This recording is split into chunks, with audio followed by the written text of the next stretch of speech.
Calicut vice chancellor നിയമനത്തിൽ search committee പ്രതിനിധിയെ സർവകലാശാല സെനറ്റ് ഇന്ന് നൽകും. ഡിജിറ്റൽ സാങ്കേതിക സർവകലാശാലകളിലെ വൈസ് ചാൻസലർ നിയമനത്തിൽ മുഖ്യമന്ത്രിയും ഗവർണറും സമവായത്തിലെത്തിയതോടെയാണ് മറ്റ് സർവകലാശാലകളിലും സ്ഥിരം VC നിയമനത്തിന് തീരുമാനമായത്. ആദ്യ നിയമനം കാലിക്കറ്റ് സർവകലാശാലയിൽ നടക്കും. കഴിഞ്ഞ 3 തവണയും കാലിക്കറ്റ് സർവകലാശാല നിർദ്ദേശിക്കുന്ന സെർച്ച് കമ്മിറ്റി പ്രതിനിധി രാജിവെക്കുകയായിരുന്നു. പക്ഷേ ഇന്ന് സർക്കാർ നിർദ്ദേശം കൂടി അംഗീകരിച്ച് പ്രതിനിധിയെ നൽകും. പിന്നാലെ കേരളയും കണ്ണൂരിലും പ്രതിനിധികളെ നൽകും. സർക്കാരിനും ഗവർണർക്കും താല്പര്യമുള്ളവരെ പരസ്പര ധാരണയിൽ വിവിധ സർവകലാശാലകളിൽ VC-മാരായി നിയമിക്കും. ലോക്ബാൻ നിയമിച്ച ഡിജിറ്റൽ സാങ്കേതിക സർവകലാശാലകളിലെ വൈസ് ചാൻസലർമാരുമായി സർക്കാർ സഹകരിച്ച് മുന്നോട്ടു പോകും. കേരള സർവകലാശാലയിലെ താൽക്കാലിക VC ഡോക്ടർ മോഹനൻ കുന്നുമലും ഉന്നത വിദ്യാഭ്യാസ മന്ത്രിയെ കാണും. സർക്കാർ ഗവർണർ ധാരണയെ ന്യായീകരിച്ച് LDF കൺവീനർ രംഗത്തെത്തി.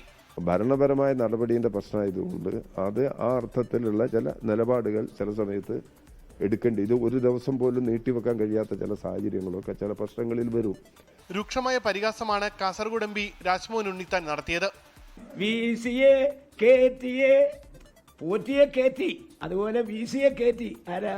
പിണറായി വിജയൻ. ഗവർണറുമായിട്ടൊക്കെ ഉള്ള സമരമൊക്കെ വെറും. ഇനി ഭാരതാംബയൊന്നും വെച്ചോണ്ട് അവിടെ ചെന്ന് മിണ്ടിയാലുണ്ടല്ലോ, ഗവർണർ പലരും പറയും VC-യെ കയറ്റിയെ സമരം ചെമ്പായി മാറിയേ. കേരള സർവകലാശാലയിലെ രജിസ്ട്രാർ സ്ഥാനത്ത് നിന്ന് നീക്കിയ doctor KS Anilkumar Sasthamkotta DB കോളേജിൽ പ്രിൻസിപ്പലായി ചുമതല ഏറ്റെടുത്തു. ഉമേഷ് ബാലകൃഷ്ണൻ, 24 തിരുവനന്തപുരം. ലോകത്തെവിടെയായാലും ഏത് സമയത്തും 24 വാർത്തകളും ഓഗ്മെന്റഡ് റിയാലിറ്റി പാക്കേജുകളും എക്സ്പ്ലെയിനറുകളും വിശദമായി കാണാൻ ഞങ്ങളുടെ YouTube ചാനൽ നിങ്ങൾക്ക് സബ്സ്ക്രൈബ് ചെയ്യാം.